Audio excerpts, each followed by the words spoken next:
Dianggap Bu Chun perusak seni tari di Minangkabau, kemudian batua beliau mari ibu di Tangerang Rami. Cerita ibu tentang hal itu.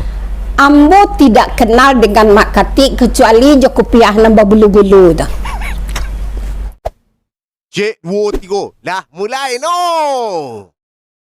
Sana basuh balik di Pot Bungo bersama yang Tabuzer. Yang tadi ibu dah seringnya hari kodun sana yang bersama Ibu Sulastri Andras. Malam Bu.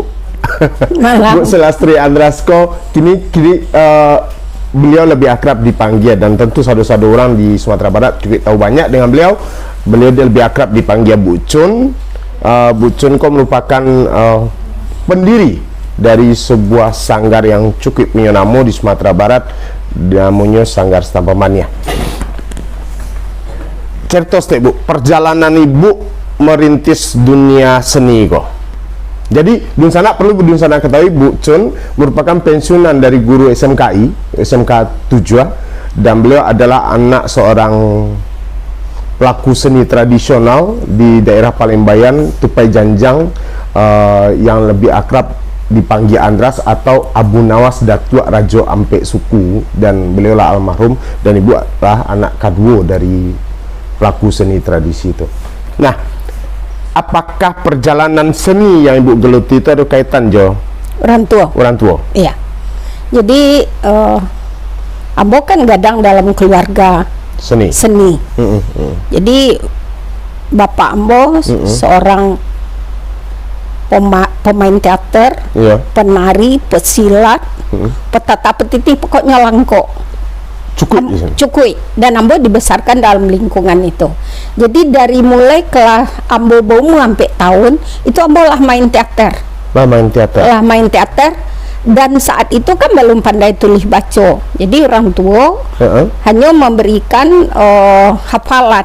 Di beliau sabui Ambo mapa. Jadi dari umur sampai tahun itu Ambo lah aktif di panggung. Termasuk ibu Ambo, adik Ambo, kakak Ambo, sehingga orang mengatakan itu sendiwara itu miliknya Andras. Nyonya Ampe kalau istilahnya. Oh iya, jadi berarti sekeluarga memanglah dari dunia seni, dan sampai kampung lah ditarik ke dunia seni oleh Ranggai. Nah, Bu. Nah, ibu kan ngajar di SMK, pernah mengajar di SMKI Padang. Tapi Ambo dapat bocoran kalau Bu Chun itu sebenarnya dulu sekolahnya malah di seni rupa. Jurusan patuang malah. Jurusan patuang. Jadi itu kok bisa melangkah ke jadi SMK. ada rasa bangga Ambo. Ambo masuk di Sesri Padang. Itu Ambo pilih jurusan seni lukis sama dekorasi. Itu dites. Ternyata Ambo lulus di patuang. Oh, lulusnya di patuang. Ya, jadi waktu itu Ambo komplain, Ambo nak nio itu. Lalu jawab kepala sekolah Ambo waktu itu Pak Asnul Kabri. Beliau mengecekkan wajah kali wajah patuang. wajah patuang aku. Ya mungkin ragi itu kurang manakah lah itu kan. Wajah patuang. Jadi Pak Arbi sama sebagai senior kan tidak asing lagi beliau kan. Beliau lah yang menapa Ambo sehingga Ambo bisa menghasilkan karya-karya yang baik. Jadi pada tahun 69 itu ada lomba lawak se-Sumatera Barat. Bos itu jadi pelawak lo? Ya. Dapet pelawak ya lo kita. Dapet lo nomor 1 se-Sumatera Barat. Se-Sumatera Barat. Jadi segala dicoba. Kemudian pada tahun 70-an hadirlah seorang guru Pak Wisran Hadi di Sesri di SMSR. Ya. Hadir beliau sebagai guru di situ. Lalu beliau membuat sebuah pementasan. Satu karya pertama beliau itu judulnya Dua Buah Segitiga. Ambo tokohnya. Jadi main di teater Wisran di teater Hadi. Karya pertama Wisran Hadi. Kami tampil di Domosko. Tokoh yang hidup sampai sekarang tuh kami masih ada 3 orang. Ada Samsinar Tanjung. Dulu beliau di Taman Budaya. Suaminya si Alwi Karmena. Kemudian ada si Mansur Pili yang membawakan cerita celoteh Padang. Dan Ambo lah diterpa oleh orang hebat seperti Wisran Hadi itu. Itu karya pertama beliau. Oh, jadi sempat menjadi anak didik dari Wisran Hadi. Anak didik dari Arbi Sama. Jadi dari awal tuh Ambo lah diterpa oleh orang-orang hebat. Dan sampai melonceng jadi guru SMKI bahasa Niko. Jadi waktu itu ambo ingin kuliah. Pak Asnul menawarkan untuk ke Asri Jogja, tapi orang tua ambo waktu itu berpikir kalau nak pedusi ya cukuplah, tidak usah jauh-jauh. Kebetulan ambo 7 bersaudara, jadi prinsip orang tua kalau ambo lanjut berarti yang lain tentu tidak bisa melanjutkan pendidikan. Lalu kemudian ambo masuk ke ASKI Padang Panjang. Ambo sangko di ASKI itu Akademi Seni Karawitan tuh rasa kalau langko lo di situ kok lebih bisa lo mama tuang melukis karena informasiku waktu itu kan bagalau alun pastilah ya. Alun ado TV segala jadi rencana melanjutkan kuliahku untuk melanjutkan seni patuang tadi. Seni patuang kalau tidak melukis. Jadi waktu ambo masuk di ASKI itu ambo queennya. Oke. Masa perkenalan Mapras. Jadi ibu termasuk alumni dari ASKI Padang Panjang. Iya, tapi tidak selesai. Oh, tidak selesai. Yang terakhirnya, mangko tidak selesai kok. Dek gilo pai pagelaran kok. Dek gilo berkarya sudah itu kan SMKI pindah ke Padang. Jadi ambo ndak selesai, tapi itu udah menyusun skripsi dan untungnya bekas prestasi ambo di ASKI itu ambo semester ampe lah diangkat jadi guru. Satu-satunya mahasiswa yang diangkat jadi guru di SMKI Padang. Jadi ambo masih mahasiswa.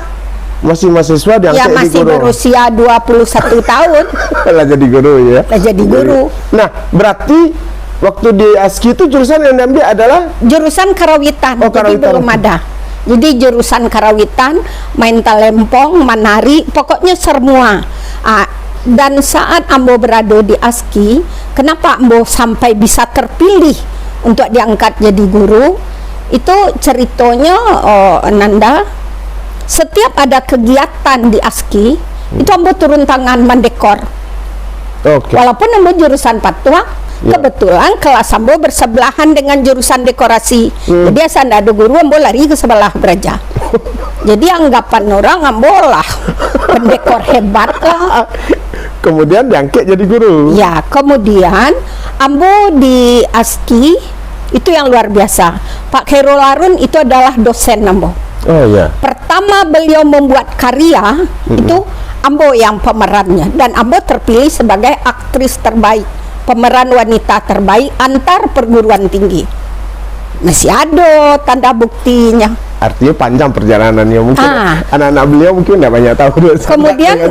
Kemudian Pak Khairul Harun, beberapa naskah beliau itu tetap ambo menjadi tokoh di sini. Kalau dikecen tokoh utama sombong lah. Kemudian ada masuk Pak Afid Tanjung. Itu sampai kini naskah beliau Si Karangmani itu beliau berikan ke ambo tolong sutradarai. Orang menganggap Karangmani itu karya ambo, padahal bukan. Karya dari Afid Tanjung. Kemudian di dalam melanjutkan pendidikan itu kami diterpa oleh dosen-dosen hebat. Salah satu Pak Bustanul Arifin Adam, pendiri dari ASKI Padang Panjang. Kemudian Bapak Idrus Akimi Datua Pangulu. Itu yang menulis tentang tambo, tentang adat istiadat Minangkabau. Alun-ado gana mode-mode kini. Beliau itu guru kami, itu dosen kami. Nah, ngajar di SMKI malah jurusan teater. Kemudian itu sebetulnya sangat lucu perjalanan. Yang jadi murid ambo itu adalah teman sama pentas. Jadi kalau dulu kawan teman sama pentas. Jadi ada yang menarik, ambo majang. Kemudian ambo berpikirnya kawan. Ambo bisa dihargai oleh murid itu. Jadi ada Pak Julius, ada beberapa orang guru, Bu Zuriati Zubir beliau mengasih ilmu kambo. Pelajari dulu, baru berdiri di depan kelas, kuasai materi itu. Jadi menurut beliau waktu itu guruku cadia samalamnya ke. Karena karena dulu murid kan memang fokus ke guru. Waktu misalnya catatannya dikumpul, catatannya diperiksa, itu macam-macam yang ditulis dek murid. kebetulan waktu itu ada film kan sedang asik-asik nonton film bioskop. Iya. Ada yang membuat guruku cantik sekali, mau baca min tak serupa nanti kecean muri ada. Atau nanya tulis. Disuruh hanya membuat tugas, itu nanya tulis. Murid-murid ambo tu hebat-hebat. Kawan sapangguang gitu ya. Itu murid-murid ambo tu kini hebat lah pensiun lah nyo. Kayak Pak John, Pak Helmi itu murid-murid ambo tu. Oh, sempat jadi murid Iya. Bu Chun Iya, gitu ya. termasuk Saparman yang hebat sekarang tuh. Termasuk Kanizar, yang Dokter Kanizar, Pak Chan tuh. Banyak mana? Oh, banyak. Ada termasuk yang mau wawancarai. Jadi di sana beliau juga dikenal sebagai sutradara handal drama. Siapa yang tak kenal pernah nonton Laris Simawang, Ibu Chun? Laris Simawang, Siti Baheram, Sabaina Nalui, Kasih Putih Sayang Tak Sudah. Itu sebetulnya drama tari tibunya. Ya, jadi konsep awalnya gitu. Setelah SMKI pindah ke Padang tahun 82, saat itu memang terbuka mata Ambo menonton grup Sofiani, Ambo menonton Indo Jakti. Ambo berpikir rasanya Ambo mampu loh untuk berbuat, tapi mungkin dengan karya yang berbeda. Jadi pada saat itu Pak Sayuti Nurdin, kepala sekolah itu beliau sangat mendorong ada festival antar SMKI se-Indonesia. Jadi di Indonesia kan ada 7 SMKI. Ambo ditunjuklah dek Pak Sayuti hanya dengan secari kertas kecil aja. Kebetulan beliau berangkat ke Jogja. Apa isinya? Tolong siapkan pagelaran untuk festival. Jadi waktu itu Ambo diskusi apa yang mau Ambo buat, sementara orang masih belum melihat kita di Sumatera Barat. Akhirnya Ambo konsultasi dengan Pak Khairul Harun kan, Pak saya mau bikin drama tari yaitu Laris Simawang. Lalu beliau sangat merespon. Ada Alinde waktu itu, yang Alinde kebetulan kawan sekelas Ambo di seni rupa, almarhum ya. Kemudian ada Ardian Rajab, almarhum ya. Iya, ada Nazar Ismail, kawan-kawan yang di Tambang Budaya itu semuanya mendukung, sehingga kami waktu itu terpilih sebagai penampil terbaik SMKI Padang. Lalu sebulan setelah itu ada Pekan Budaya di Batu Sangkar. Tamu-tamu yang hadir tuh dari Medan. Jadi waktu itu Pak Surkani yang memimpin. Pak Surkani sebelumnya Wali Kota Padang, Wali Kota Medan. Dengan rombongan bundukan doang. Yang akan tampil tuh sebetulnya Pak Khairul Harun. Entah apa, kita tidak tahu waktu itu kendalanya. Jam 1 siang Ambo dipanggil adik kepala sekolah. Bu Chun, siapkan Laris Simawang untuk tampil nanti malam di Batu Sangkar. Karena kita baru saja pentas, murid-muridnya semuanya pakai baju pramuka aja. Waktu itu kami Pak jebis kota baru. Ambo kajan memasak nasi seperiuk, babuy, talu, ada tehoto, jitu makan. Sampai kami tampil di Batu Sangka. Ternyata besok ditulislah di koran. Ada karya yang dianggap luar biasa. Itu yang nulis Yen Kiram. Ambo tidak tahu berasa kita diwawancarai di apa, kita tidak tahu kan. Besoknya kami itu langsung sopirnya dari Pak Surkani menjemput saya ke Piai, ke tempat tinggal. Diundang untuk ke rumah beliau. Ternyata di sana udah berkumpul tamu-tamu yang dari Medan yang menyaksikan itu. Diajaklah untuk pagelaran di Medan karena ada pertemuan orang Minang waktu itu yang dihadiri oleh Pak Azwarana, Sarun Zen, ada beberapa orang Minang waktu itu. Yang jadi gubernur Pak Azwaranas? Bukan, Hasan Basri Durin. Berangkatlah ke Medan. Saat pagelaran di Medan itu kaget orang Medan itu. Tamu-tamu tuh kaget. Kok bisa sehebat ini orang Medan mengangkat seni tradisi. Karena seni tradisi yang diangkat. Jadi dari naskah itu digaraplah drama tari yang memadukan unsur teater, unsur tari, unsur musik, adat. Karena di situ ada petata petiti. Salah satu penari awal Ambo tuh Hartati. Oh, ini Tati itu koreografer yang di Jakarta. Nah, berangkatlah ke Medan, di situ sangat dapat sambutan, lalu diperkenalkanlah Braso yang menggarap karya ini dia. Berarti saat itu belum ateh namo setampaman ya? Belum. Masih atas nama SMKI Padang. Nah, sejak kapan mulai pakai nama setampamannya, Bu? Jadi setelah balik dari Medan,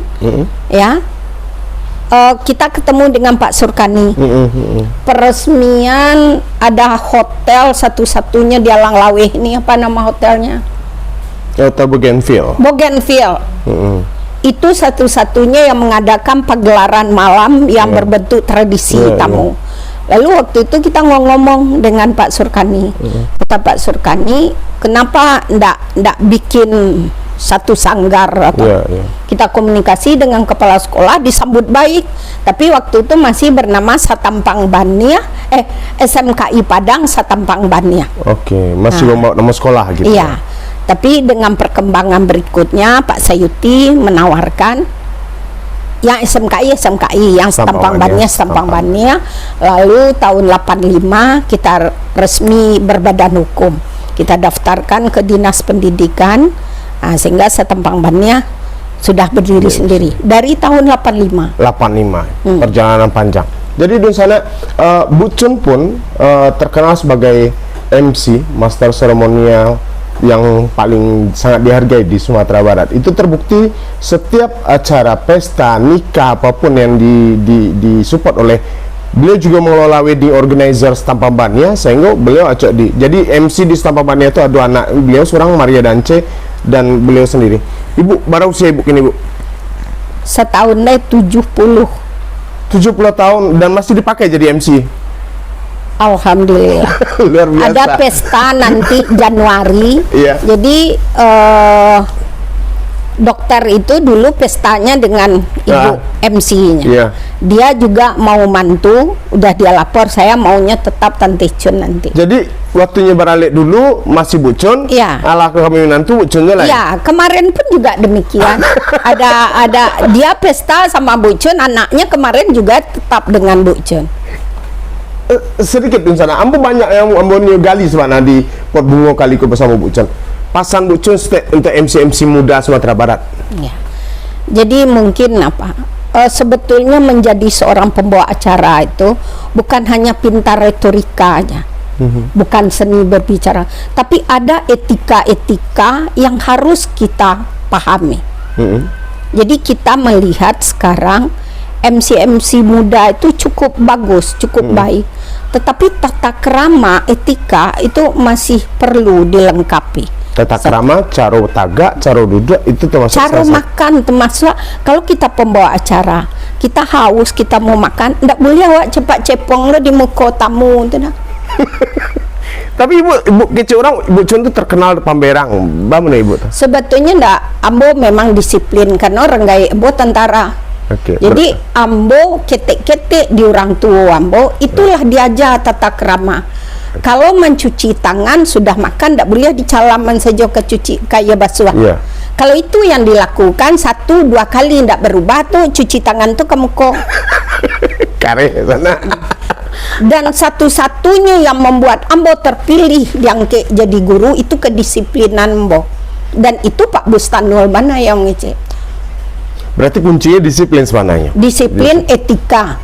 Nah, Bu Chun, pada tahun Agustus 2009 balik ada sempat tayang sebuah video, kemudian kini nanya balik di video kok seorang yang makati menyabian Bu Chun termasuk salah satu perusak tari di Minangkabau. Kemudian Bu Chun pernah diariaknya di muka orang rami. Baru Bu Chun melakukan perubahan. Nah, pertanyaan ambo, tanggapan Bu Chun ketika dianggap Bu Chun perusak seni tari di Minangkabau, kemudian batua beliau mari Ibu di tengah rami. Cerita Ibu tentang hal itu. Ambo tidak kenal dengan Mak Kati kecuali jo kopiah nambah bulu-bulu tu. Kalau nampak dia ambo tu sia tu ya. Menjelek kopiah kan lain, kalau ndak itu mungkin ndak dikenal orang loh. Oh tu Mak Kati. Siapa beliau? Sebab kita di Taman Budaya tu dengan Pak Mursal Esten dengan orang-orang hebat tu dah berkecimpung kan. Oh seniman budayawan. Ambo kaget. Kalau memang beliau seniman budayawan, mana karyanya? Nggak ada mau menanga. Tapi kalau misalnya tanya Yusrizal KW, Yusrizal KW itu menulis tentang karya-karya Ambo. Mungkin kalau Ambo boleh apa kan di koran tuh, kalau Ambo clipping kan lastabaiko. Begitu inyo menghargai karya-karya. Jadi kalau misalnya Mak Kati ingin artinya memberikan nilai-nilai tambah untuk Setampang Bania, minta maaf jo Mak Kati. Bagi Ambo Mak Kati tidak siapa-siapa. Kok satu contoh tuh Saparman, Ambo kan wedding organizer. Ada saatnya Ambo butuh petetak petitih. Ambo sering Ambo minta kepada Saparman. Lalu Saparman menawarkan, aduh Mak Kati bu, no. Tarati itu ndak rancak. Sebab kalau awak nanurang Minang ko bak kecek orang, bajalan paliaro kaki, mengecek paliaro mulut, dan itu tidak nampak. Dan Ambo tidak ada rasa simpatisan dan tidak melihat ini seorang seniman budayawan yang harus disegani. Kalau mereka punya karya, tuh oke. Kemudian beliau mengecek kan, beliau pernah mari Ambo. Ambo kagetnya gitu. Ambo acara di Elkam di Bumi Minang. Ya. Jadi waktu itu selesai acara, Ambo kebetulan barengan jalan sama Pak Wagub. Lalu mendadak aja yang berbulu-bulu kepala tuh di moko. Langsung mengecek. Ndak ada padusi di Minang nambah Sarawak. Kok menyalahi? Bo kaget Mak Kati mangacak bon tu bo bertanya. Tu bertanya orang, mengatu Bu Cun? Oh mungkinnya damam sakit paneh, damam paneh cak bo itu aja jawab Bo. Sebab Bo lihat serupa orang sakit demam paneh. Ambo ndak kenal inyo tidak tahu sanggar Ambo, inyo tidak pernah memberikan apa-apa. Jadi mohon maaf aja Mak Kati, mulai detik kok jangan disentuh Setampang Bania, karena Ambo tidak ada mendapat apa-apa dari Mak Kati. Dengan Mak Kati kok sebenarnya dengan pendapat beliau tentang bahwa Sarawak itu Ibu Cun menanggapi seperti apa? Saya penari kedua generasinya Uriah Hadam. Itu dosen saya masih ada Ibu Zuriati Zubir. Ambo penari Barabah. Karya Sofiani yang karya Uriah Hadam Barabah yang berjudul Malin Kundang. Jadi dalam Malin Kundang tuh ada tokoh-tokohnya, kemudian ada alur ceritanya, termasuk ada tari Barabah, di situ ada pengantar siri, ada tari galombang. Ambo kalau ndak jadi penari Barabah, kalau ndak galombang, tapi andalan Barabah itu kostumnya bercelana. Dan celana itu bukan celana endong, celana pantalon yang pas tuh. Kok katanya Ambo pernah melihat ini deke Jo Uriah Hadam, kemana saja aku ndak pernah lihat dia. Ndak pernah lihat. Jadi barangkali iko kondisi iko sengaja dibangun. Sebentar aja. Yang setahu Ambo di Madima itu celotehnya tetap itu. Bako Basarawa padusi, bako iko karya Uriah Hadam aja. Ambo penari Uriah Hadam dari tahun 72 itu sebagai generasi beliau kan, setelah beliau meninggal kan ada Ibu Zuriati Zubir penerus apa itu. Ambo penari itu kostumnya pakai celana. Kalau kecek beliau celana aku ditutup ya kode, ndak dia betutup ya kode. Tapi yang jelas kostum itu kan sesuai dengan materi tari awak. Apa yang kita garap kan itu yang harus disesuaikan. Artinya kan sebenarnya nggak merusak tarian tradisional ndak gitu kan? Nggak. Arti ya. Nah, dengan kondisi seperti itu yang terjadi hari kini, Bu Chun, terkait dengan Mak Kati, Bu Chun sendiri kan terang-terangan disebut sebagai Bu Chun orang yang salah satu yang merusak gitu kan. Ada 3 nama yang disebut dan salah satu itu nama Bu Chun gitu. Baik Bu Chun menanggapi persoalan kau. Kalau bagi ambo rugi ambo itu ambo tanggapi. Baruginya ambo lah diterpa oleh orang-orang hebat. Itu masuklah orang yang tidak berilmu tuh. Ya sesuai jo bidang ambonya tidak perlu ikut campur. Oh kalau soal patata petitihnya sabui Pak Idrus Hakimi itu ya tahu beliau Datuk Rajo Pangulu penulis Tambo itu dosen Nambo. Iya. Jadi Mak Kati kok bak kece orang kok kehilangan panggung mungkin akhirnya mencari panggung babi tuh pasti parandai dia jadi juri. Kok diam aja terjadi hal-hal nanapo tuh? Ya, mungkin beliau ada memberikan masukan seperti itu, tapi mungkin itu semacam apa? Mungkin saat Randai mungkin ketika jadi juri, mungkin di dua mulai beliau sampaikan kondisi-kondisi seperti itu.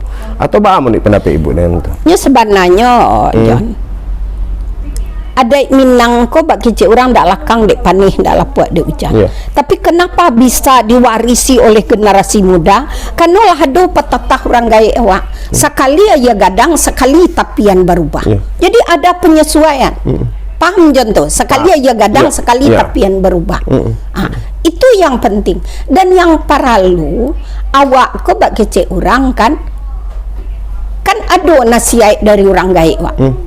Kok jauh anak berjalan lawi sati rantau batuah orang dunia banyak kiramai pandai-pandai membau diri kok mandi di lia kok bakato di bawah-bawah di maran tiang dipatahkan orang di sini lah ya di sawah adai samo dipakai limbago samo dituang tapi kok jalan biasa orang lalu cupak dia lihat orang manggale situ baru akhirnya apa nak cupaan dia po Aiko yang tak paham. Jadi sebetulnya kalau Bu Chun berpendapat Mak Kati sebetulnya belum memahami kondisi yang sebenarnya gitu. Kalau bagi ambo Mak Kati membesar-besarkan dirinya butuh pengakuan. Berasa inyo ke karena mungkin zaman kini inyonya yang bisa berkoar-koar tuh. Karena mereka sudah menempuh pendidikan di lembaga-lembaga yang tentu isi kepalanya kan berbeda. Jadi ambo melihat di situ kalau seniman-seniman sekarang tidak bisa di Samuan Jawa. Ambo sendiri mungkin ambo belajar kan anak-anak ambo yang hebat-hebat. Eri Mevri. Artinya kondisi berkembang dan Bu Chun melihat perkembangan kok tidak merusak tatanan nilai-nilai, terutama masalah tari. Contoh tari tidak akan merusak nilai-nilai dari Minangkabau itu sendiri sebenarnya perkembangan kini. Sebetulnya Biko, ambo pernah menawarkan ke pariwisata. Adakan satu tim pembinaan ke sanggar-sanggar mana mereka yang kurang pas yang perlu kita benahi hadirkan dan ambo salah satu tim dalam itu itu di sekota Padang itu kami datangi seluruhnya kami bina salah satu ambo fokuskan itu beraso ranggadih di ranah Minang ko ba mului manih kucindan murah tampe batanya mau dagang nandalu termasuk etika. Ada anak-anak tuh yang merokok itu ambo lagi tahu oh di saat pegelaran bagaimana kita harus bersikap kadang-kadang mungkin lupa kita mengambil makanan kita apa itu kan nilai-nilai negatif jadinya itu dibina dek pariwisata. Jadi memang kita mengatakan sempurna tentu enggak karena kreativitas mereka berbeda-beda tetapi yang jelas sangat kita hargai. Jadi kalau bisa Mak Kati yang mengatakan dirinya orang hebat kalau mau melahirkan buah pikiran nang sopan jangan emosi. Iku ambo melihat di video itu berhadapan jo anak-anak SMP mulia itu lalu ngomong seperti itu. Nah nampak itu buruk orang saja, kada orang saja. Akhirnya itu anak-anak SMA betul waktu itu kalau nggak salahnya Maduan di SMA 7 ya caranya. Dia itu anak-anak SMA artinya anak-anak muda. Akhirnya ibu berpandangan bahwa ketika disampaikan itu mempengaruhi isu tak generasi muda. Ya banyak sedikit terpengaruh. Artinya mereka terpengaruhnya begini. membuat mereka bingung, yang mereka terima seperti ini. Sementara kalau ambo melihat, kalau Mak Kati mau diakui sebagai orang hebat, ya saran ambo ke Mak Kati, tulis buku Mak Kati, atau Mak Kati buat sebuah seminar, panggil orang-orang yang tidak bermutu. Lalu buku Mak Kati, buku pantun. Buku pantun. Ya kalau yang disorotnya kini kan tidak pantun. Jadi sorotnya tidak pantun. Ibu Chun menyarankan Mak Kati nulis buku, kemudian adakan seminar. Tuh panggil perguruan tinggi yang dianggap tidak benar kok, seniman-seniman. Penyelenggara Mak Kati. Mak Kati. Kalau tidak do piti ke di Pesamuan. Sebenarnya Mak Kati ada materi kok, ambo dia tahu ke beliau. Suntiang Minang kini kok bajunya. Iya. Baju pakai. Ya Suntiang Minang tapi baju ketat sadoy kan, perlu disorot mungkin seperti itu gitu kan. Jadi hendaknya awak berkesenian kok saling menghargai. Ambo salut kepada Mama Sofiani. Oh kalau cerita pai keluar negari ndak usah. Ndak usah Mak Kati, orang lebih apa dari awak. Oke. Setampamannya lacok keluar negeri yang pasti Ibu Chun ya. Dan nantara ngadi bujang Mbak. Itulah jawabnya. Nah, artinya Ibu Chun tidak akan melakukan tindakan apa-apa, biarkan saja Mak Kati. Biarkan Mak Kati, mudah-mudahan Mak Kati cepat sembuh. Ya, cepat sembuh. Kamu udah sang ngecek banyak di sana. Kadang-kadang jadi host di Pot Bungo, kadang-kadang kau dikecen orang berpihak lo di sana. Tapi kamu berusaha untuk netral. Nah, Bu Chun, kok satu hal yang membahagiakan bagi Ambo, misalnya Bu Chun masih sehat sampai usia 70 dan masih nge-MC dan stampannya pun berkembang dengan pesat. Dan mungkin ada pasan Bu Chun karena muda-muda karena lain ke seniman-seniman lain. Ya. Kalau kreativitas silahkan dikembangkan. Ya. Kalau bisa kan lebih inovatif. Ya. Tetapi yang pakem-pakem awak itu memang tidak bisa dihilangkan. Ya. Jangan dihilangkan. Kecuali misalnya Nanda terlepas. Ya. Kayak kontemporer, nah itu apa? Kalau Ambo secara dari hati ke hati banyak kekaguman kepada generasi muda. Tapi yang penting awak orang Minangko saling menghargai. Ya. Nantuo dihormati, nang kete dikasihi sama gadang bawa bakawat. Ya. Itu yang penting. Okay. Kalau itu yang terpaci, insya Allah. Jadi sekali lagi untuk Mak Kati cukup setampang bannya. Ambo jo Maria dan Cena Ambo ado di hati Mak Kati cukup. Jadi buanglah itu. Nggak usah Mak Kati. Ambo tidak ada dapat apa-apa dari Mak Kati. Ambo lah diterpa oleh orang-orang hebat sebelumnya. Oke. Alah, ada yang kamu Chun sampai lah. Cukup rasanya tuh Pak. Jadi untuk lembaga-lembaga yang semuanya mungkin disentuh oleh Mak Kati, pikirkan jo, apakah Mak Kati kok kita jadikan pakar tempat sumber ilmu Jawa atau Mak Kati kok kita buang sama sekali, tidak ada dalam pikiran kita, rugi wak menghabiskan waktu. Oke. Tapi Bu Chun hari kau lah tak pikir lah Mak Kati ini kan? Tapi makasihnya? Kini kan cerita Mak Kati Pak? Ya. Tapi pikir jadi kan? Tidak, terpikirnya itu deknya mengecek memberang nyambo. Ambo berpikir waktu itu bukan memberang nyambo, kok sakit kok kecek Ambo. Ambo kecek angka sado nambah tanya tu. Kok siap Bu Chun gitu. Oh sakit madam mampan nih cuma. Sana banyak sebenarnya Pot Bungo berkembang dan menghadirkan narasumber-narasumber hebat, dan hariku Ambo tidak bisa ngomong apa-apa dengan beliau, bukan karena perusahaan apa, karena yang disampaikan beliau Ambo niu galak tapi tidak bisa galak karena Ambo harus menjaga netralitas, kan itu yang dikicau di sana. Nah, harus jaga netralitas, dan malam Ambo rasa mungkin bebas agak bisa menjaga netralitas. Makasih banyak Bu Chun lah hadir di Pot Bungo, dan mudah-mudahan stampannya semakin berkembang dan Bu Chun bisa menginspirasi generasi muda.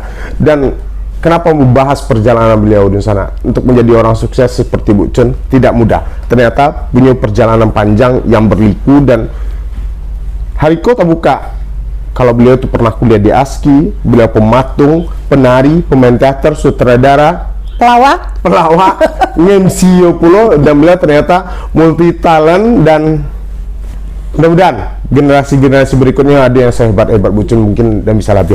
Makasih banyak Bu Chun. Ya, salam hormat ke senior-senior seluruhnya. Ya. Ya. Lah sana Bu Selastri Andras atau lebih kenal dengan Bu Chun lah hadir di Pot Bungo. You cahaya sana, sebenarnya cahaya di Bu sana. Lah sana lah. Cik 2 3 lah habis anak lah no lah habis